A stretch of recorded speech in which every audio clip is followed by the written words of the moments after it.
down so long, depression take control, you don't even realize that you suffer from depression. Jesus.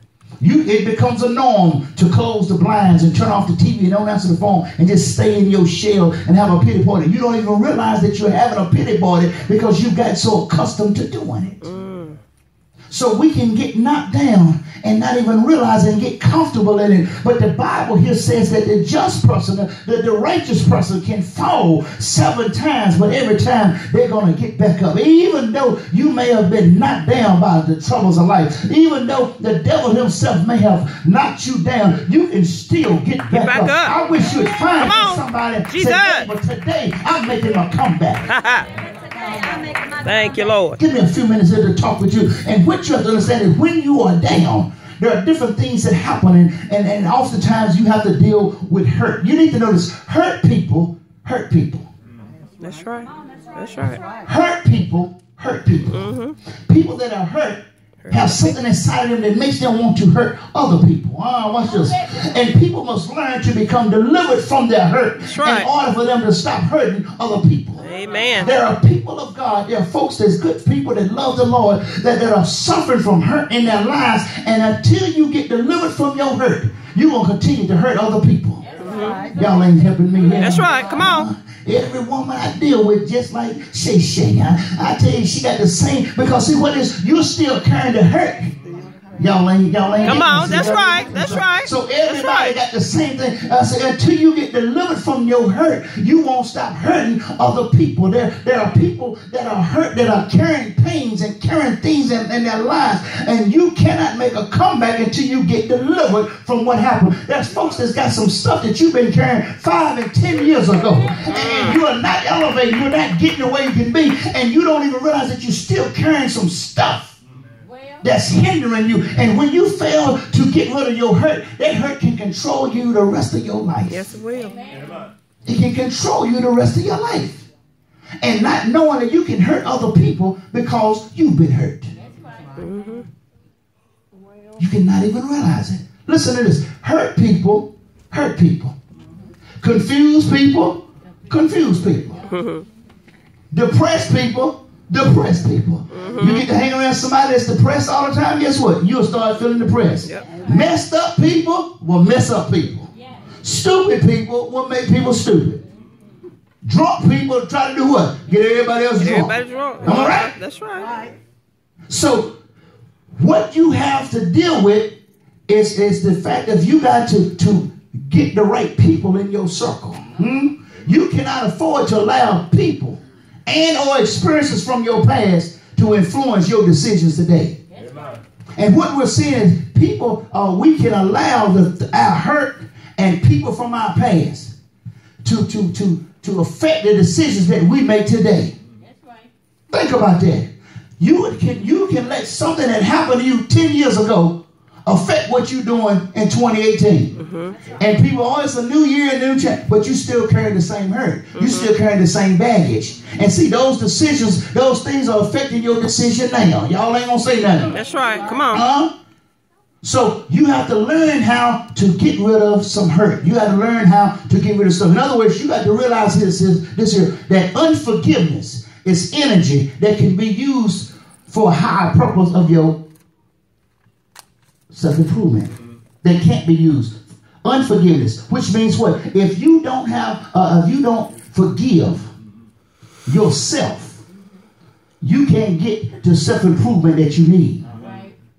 I'm going to say that slowly so I'll get it. Watch this. So you got to learn how to what? Exhale and to forgive. You got to realize this, that your failures that happened to you before, you first got to forgive yourself for all the stuff you've done wrong to yourself. There are people that are carrying unforgiveness for themselves. God has forgiven some of y'all, and some of y'all still ain't forgave yourself. That's right. The Lord has forgiven his people, but people have not forgiven themselves. How can you prove that? Because every time the devil gets an opportunity, he will bring to your remembrance what you did. And he will use that to play on your mind and tell you, see, you can't be so good because you did this and you used to do that. But see, when you have forgiven yourself, then you tell the devil, that don't even bother me because I have already been forgiven. Hello, somebody. You got to realize that you got to first forgive yourself for the things that you've done wrong to yourself, and then you got to learn to forgive yourself for what you did to other people. You got to learn to forgive yourself for the things that you have done for other people. Have you ever done something wrong to somebody and you may have gotten it right with the Lord and got it right with them, but you still carrying it and you see them like, oh, I can't believe I did her like that. Well, it was 9 years ago. Because you ain't forgave yourself. Watch this. See, these are things that got to happen before you can make your comeback. You got to realize that you got to also forgive yourself for what you've done to yourself. Forgive yourself what you did to other people. And then you got to forgive other people. That's right. Oh, that's the hard one right Amen. there. You got to learn to forgive other people. You can say what you want to say, but sometimes that can be tough. It's hard. Yeah. I know that the super duper saved folks ain't going to agree with that. But sometimes it's hard to forgive people. Yes, it is. Am I right? Because if you don't forgive others, God will forgive you. come on.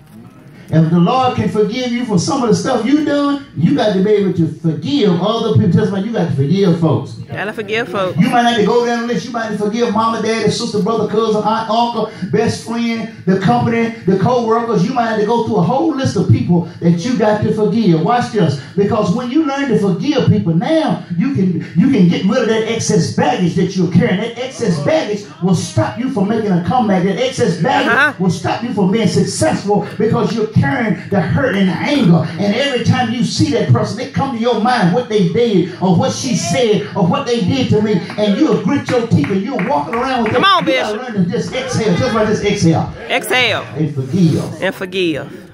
You got to learn to forgive people that done you wrong. Yes, they may have done you wrong, but guess what? You got to forgive them. You got to forgive that school teacher that said you ain't smart as the rest of the kids. That's right. You got to forgive them. You got to forgive that person that said you ain't going to be there because your daddy won't nothing. And you've been holding that against people. I mean, think about That's it. Right. These are things that you have to learn to forgive. You got to learn to forgive people. Amen, Walls. Amen. And once you learn how to forgive people, you can understand that now, once I've forgiven, I got that baggage off of me. Now, that's all behind me. Tell me, that's behind you. See, now, once I have forgiven myself and forgiven other people, now, that issue is now behind me. Now, I can start to move forward towards making my comeback. Y'all still stand with me? So, how do I make a comeback? What do I have to do to make a comeback, to start over, to come back stronger than before? What do I have to do? One thing you have to do is you have to learn to accept help from other people. Now, this can be tough for some people because your mom and your daddy may have told you that, you do it yourself, or you be independent and you keep that stiff upper lip. I'm not talking about charity help. I'm talking about help. People that's in your corner. Hello, somebody. I'm talking about people that's there to support you, family members and friends, particularly your church that's here to support you, that's here to help you do better. Y'all ain't going to say that. Come on. I'm talking about people that want to see you successful and not fail. I'm talking about your go-to people, the people that you can go to when you're discouraged, the people that you can go to and say, look, I need you to pray with me on some stuff. The people that you know that I can say, I need you to pray with me on some stuff, and I ain't even got to tell you what I'm going through. You ain't even going to ask what I'm going through. You just going to stop what you're doing and pray for me. And even if I tell you what I'm going through, I ain't got to worry about nobody knowing that about it. Amen. Amen. Come on, Bishop. You ain't going to call nobody. You just going to say, look, sister or brother, look at your neighbor. Say, neighbor. I need a go-to person. I need somebody that's going to help me when I'm down. I need somebody that's going to pray for me when I feel like I can't make it. I need somebody that'll pat me on my back sometime and tell me I'm going to be all right. Shake your neighbor's hand and say, neighbor, I depend on you. I depend on you. I depend on you to pray for me. I don't need no money from you. I don't need to borrow no sugar. I don't need no kitchen. I don't need nothing. But to have you in my corner. So that when I call on you, you can pray with me. Because every now and then you need somebody that can help you get to where you're going. Y'all ain't helping me. I wish somebody could take about 5 seconds. Thank you, Lord. Give God some praise. And say, Lord, I thank you for some go-to people. And there's one particular go-to person that you need in in your corner. Jesus. And a man named Jesus Christ. Yes. Because the Bible tells me that he never leave me. He'll never forsake me. He gonna be with me through the good, through the bad. Yes, he will. Somebody ought to give God some praise because you've been going through some ugly stuff. Jesus. You've been going through some bad stuff. And some of the ugly bad stuff you brought on yourself. But yet and still the Lord was still out with his hands stretched out. Come on now. With his hands stretched out. Letting you know that I still got your back. Somebody shout hallelujah. Hallelujah. Jesus. So go to, take your people, go to, tell somebody go to people. Go to people. And then also as you make your comeback, you got to accept the help from the go-to people. But watch this, you got to also recognize to stay away from people. Oh yeah, come on. My God. Some stay away from people. That you got to learn about. Because watch this, as you decide and dedicate and devote yourself to making your comeback, you need to understand not to expect your so-called friends, family, and co-workers to be accepted, to be excited for you. Because some people love to see you fail. That's right. Misery loves company. Y'all ain't helping me. Go ahead. The saying says misery loves company. What are you saying, Bishop? I'm telling you that once you begin to improve your life, once you begin to recognize that God want to give you a come up, you'll find out people's true colors. Oh yeah. Y'all ain't helping me. Those ought to stay away from people. When you tell them what God getting ready to do, and you see your face expression change, you now become a stay away from people. I got folks now that's in my stay away from category. That's right. Oh, I say praise the Lord. I'll speak to you when I see you. But deep down inside, I know you ain't got my back. Look at your neighbor. Say neighbor. Neighbor. You gotta learn to recognize people. Gotta learn to recognize people. Stay away from people. You gotta learn to stay away from them. That's right. Y'all ain't helping me. Come on, Bishop. Best interest at heart. Jesus. When you're down and out and struggling, you'll find out a third group of people. The people that need their self-esteem fed. You got the self-esteem fed needing people. When you're down, when you're out, some people they need because they need their self-esteem fed, their self-esteem problem fixed. When they see you hurting, oh, they happy. Because their self-esteem is built upon seeing somebody doing worse off than they doing. Shots fired. There's some people, when you're doing bad, oh, they love it. That's right. They might not come out and tell you. But they rubbing it in. And they got that, oh, that's so sad face. I'm so much hurting for you. That's on the outside. But you take that mask off. That's right. They happy to see you struggling. Happy to know you're going through. Their self-esteem is built up on seeing somebody doing bad, doing worse off than what they do. And once this starts to happen, watch this, the way you can tell the people with their self-esteem they need to be fed issue. When God turns around your situation and you start to do good, they will disconnect themselves from you. When God starts blessing you, they will disconnect from you. When you call them, they swipe your phone. But when you're going through, every time you call to complain and to cry and to pity party, they grab it on the first ring. You don't even know if it's wrong. Hello? But when God started to bless you, they will disconnect from you. Why? Because you are now doing good. I don't want to see you doing good. I want to see you broke. I want to see you struggling. I want to see you doing bad. Watch this. And tell somebody you can't afford. You can't afford to hang with wolves. Hang with wolves. Dressed in sheep clothing. Dressed in sheep clothing. You got to know what's under the clothes. Oh, yeah. Y'all ain't helping me. Come on. You got to know what's under the clothes. Because they're a real wolf in sheep clothing. So they can get close to you. Y'all ain't helping me. Come on, Bishop. And one thing you got to do is this right here. Don't hold on to nobody that God is trying to separate you from. Did you hear what I said? Don't try to hold on to nobody Jesus. It's trying to separate you from. When God shows you their true colors, believe the colors. When God shows you somebody's true heart, believe that what that is. Some of y'all are trying to hold on to people. God just showed you he don't care. God just showed you she hitting on that. Still, it's going to work. No, it ain't got to work. God had already showed you.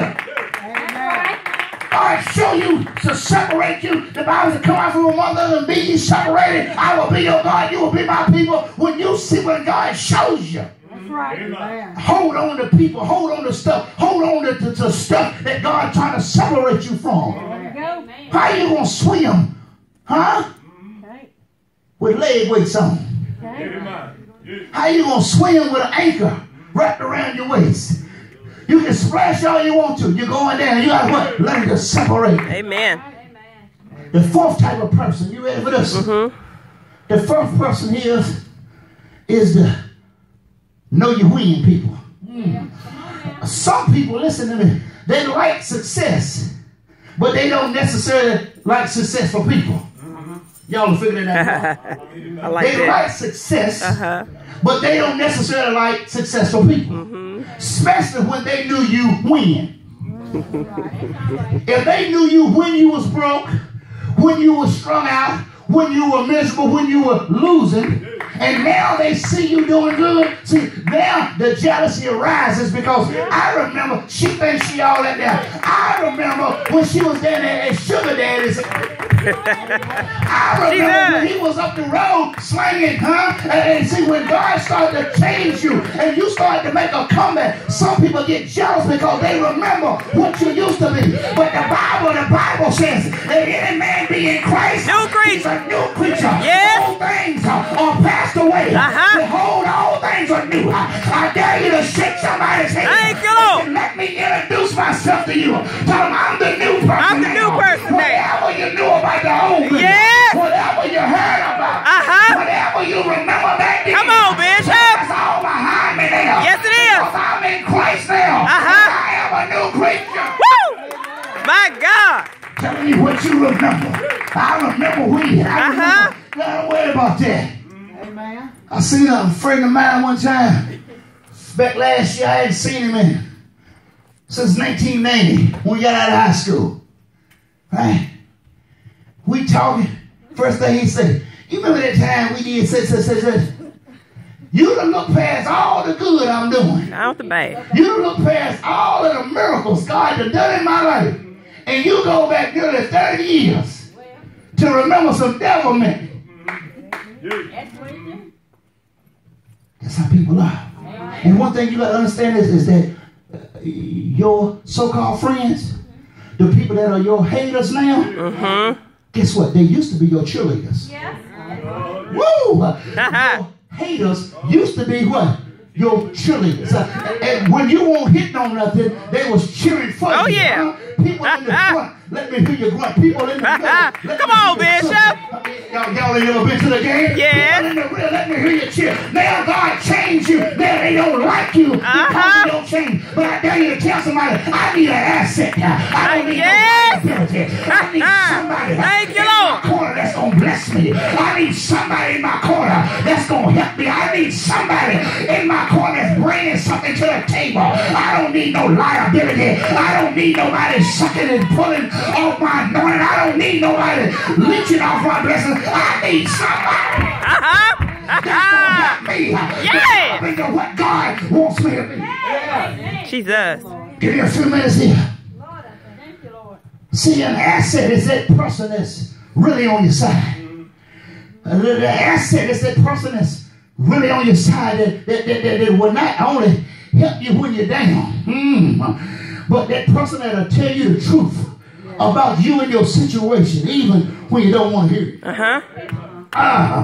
See, that asset, that real friend, is the one that'll help you when you're going through. But they'll still tell you about yourself, tell you about your situation when you don't want to hear it. And when you know they got your best interest in mind, even though you might not like it, you'll still listen because you know they care about you. Y'all ain't helping me. Amen. That's right. The Bible tells me about how, thank you, Lord, how King David, he took Uriah's wife and Bathsheba. He took Bathsheba. He took the man's wife. He had put the man on the front part of the battle, the highest part of the battle, so that he could get killed. And then he tried to cover it up. But he did not understand that what he tried to cover up, God already seen. Y'all ain't heard me. Come on. God already knows about it. So God sent the prophet Nathan to him. Nathan was the prophet. He was his friend, but he was the man of God. And even though David was the king, God says, I want you to go confront David.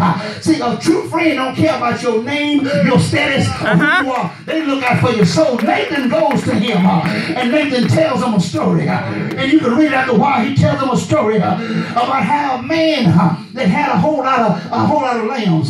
He had a visitor coming. I'm paraphrasing, and he said, "We're gonna prepare a meal for the visitor. But rather than use all of my lambs I got, it's a man over here that's got one little old lamb that he raised up from a child. It's like a pet to him. It's like a family member. We're gonna go get his lamb and cook it and feed the guests. We ain't gonna use it. I got plenty of lambs. I don't want to use mine. I want to use his." And David said, "Is that right?" He said, "Yeah." Nathan, his friend, and the prophet said, "What should happen to that man?" David said, "That man in the wrong. That man need to be punished." He looked at David and said, "You the man." He said, "You the man." See, watch this. When you making your come up, you making your comeback, you need somebody to tell you the truth about yourself. That's right. Amen. You want to hear it or not? Because what you need, y'all ain't helping me to hear. What you need to hear is more important than what you want to hear. See, you got to understand the things of God. You need to understand that you got to hear the truth. Amen. Amen. Feel good. That's right. You got to hear it. Even when you don't want the truth, you got to have the truth. You need an asset that's going to tell you about yourself and tell you what you need to come out of. You need somebody to tell you, no, you're having your own pity party, honey. I'll be over here when you get out of it. That's right. You need somebody that's going to give you the truth. And that's why some people would rather go to a church where the pastor will scratch their itchy ears than to come into the house of the Lord. That's right. And hear the true uncut word of God. Y'all ain't saying nothing.